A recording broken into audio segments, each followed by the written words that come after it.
नाज़रीन, बांग्लादेश से आ रही है जी बहुत बड़ी खबर। बांग्लादेश के बानी शेख मुजीबुर रहमान की साहबजादी शेख हसीना वाजिद, जो कि बांग्लादेश की साबिक वज़ीर-ए-आज़म भी हैं, जो कि 19 साल तक बांग्लादेश की वज़ीर-ए-आज़म के तौर पर जो है वो काम करती रही हैं। बांग्लादेश की यूँ कह लीजिए कि तवील तरीन वज़ीर-ए-आज़म रहने वाली शेख हसीना वाजिद को सज़ाए मौत सुना दी गई है बांग्लादेश की एक मकामी अदालत की जानब से। उनको इंसानियत के खिलाफ जराइम का मुर्तकब पाया गया है और उसकी बुनियाद पर अदालत ने नाज़रीन कराम मुजरम ठहराया है और उनको सजाए मौत देने का जो है वो फैसला सुना दिया है। ये बांग्लादेश की इतिहास में, बांग्लादेश की तारीख में एक बहुत बड़ा फैसला है कि बांग्लादेश के जो बानी हैं, जिन्होंने बांग्लादेश को बनाया था, उनकी बेटी जो कि बांग्लादेश की साबिक वज़ीर आज़म भी हैं और कमोपेश 19 साल तक ये बांग्लादेश की वज़ीर आज़म रहीं। सन 2004 से लेके कमोपेश 2024 तक ये बांग्लादेश की वज़ीर आज़म रहीं और उनको सज़ाए मौत दी गई है। अब नाज़रीन किराम, आपको बताते हैं जी उनको सज़ाए मौत दी क्यों गई है, देखें उनके ऊपर इल्ज़ामात क्या हैं। देखें,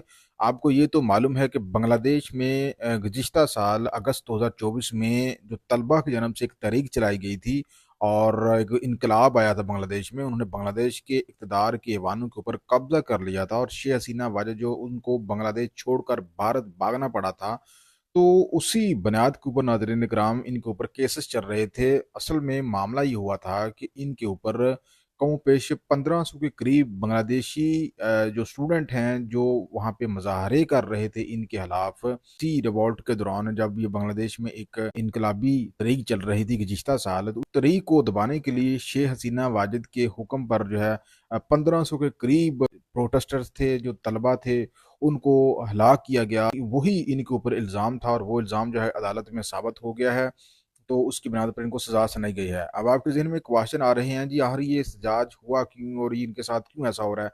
देखिए, मामला ये है, जो असल वजह है वो ये है कि 1971 जब बांग्लादेश पाकिस्तान से अलग हुआ था, उसके बाद जो जिन लोगों ने बांग्लादेश की आज़ादी के लिए कुर्बानियाँ दी थी, उनके बेटों को और उनके लवाहकीन को सन 1971 से एक बांग्लादेश में खसूसी नौकरियों का कोटा जो है वो दिया जा रहा था, जिसके तहत बगैर किसी मेरिट और बगैर किसी क्वालिफिकेशन के 30% बांग्लादेश की जो नौकरियां थी, बांग्लादेश की आज़ादी की जंग लड़ने वालों के बेटों को दी जा रही थी।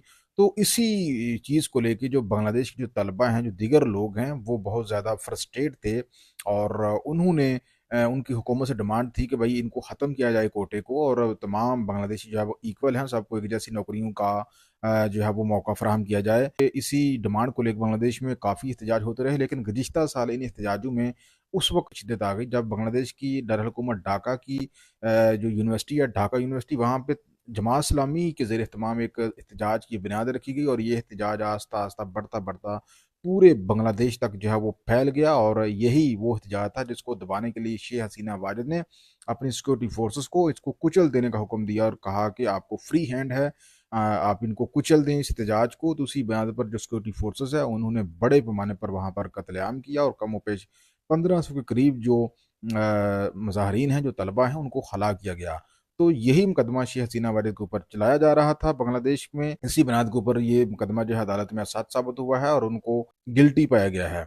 और जो शेख हसीना वाजिद हैं, उनका भी इस हवाले से बयान सामने आया है। उन्होंने ये कहा है कि ये एक सियासी मुकदमा है और उनको सियासी तौर पर विक्टिमाइज़ किया जा रहा है। लेकिन नाज़रीन करम, यहाँ पे आप ये ज़हन में रखें कि इसी साल मार्च में शेख हसीना वाजिद की एक ऑडियो जो है वो सामने आई थी और उसमें वो मुज़ाहरीन को जो है वो हिदायत दे रहे थे कि उसमें वो अपनी सिक्योरिटी फोर्सेस को हिदायत दे रहे थे कि वो हेलीकॉप्टर यूज़ करें, ड्रोन यूज़ करें या किसी भी किस्म के सोर्स को यूज़ करते हुए इन मुज़ाहिरीन को कुचल दें। बाद में हर बांग्लादेश की सिक्योरिटी फोर्सेस जो है इस तहरीक को दबाने में काम रही और ये जो तहरीक है ये कामयाब हुई और इन्होंने बांग्लादेश में ढाका में इक़्तिदार के ऊपर कब्ज़ा कर लिया और शेख हसीना वाजिद की जो 19 साला हुकूमत का दौर था वो ख़त्म हुआ और ये भारत जो है वो फौरी तौर पर भाग गईं। उसके बाद से बांग्लादेश में एक अबूरी हुकूमत का सेटअप चल रहा है जिसकी क़यादत मोहम्मद यूनस कर रहे हैं। तो अब बांग्लादेश में अगले साल के शुरू में इंतखाबात भी मुतवक्किल हैं और इसी दौरान जो शेख हसीना वाजिद की जो जमात है अवामी लीग, उसके ऊपर पाबंदी भी आयद कर दी गई है। वो बांग्लादेश की इंतखाबात में भी जो है वो हिस्सा नहीं ले सकते। तो ये सारा फटा जनाब चल रहा है। अब यहाँ पे बांग्लादेश और भारत के ताल्लुकात भी बहुत ज़्यादा ख़राब होने वाले हैं। उसकी वजह ये है कि जो शेख हसीना वाजिद है वो भारत ने अपनी कस्टडी में रखी हुई है, भारत ने उसको पनाह दी हुई है सियासी तौर पे।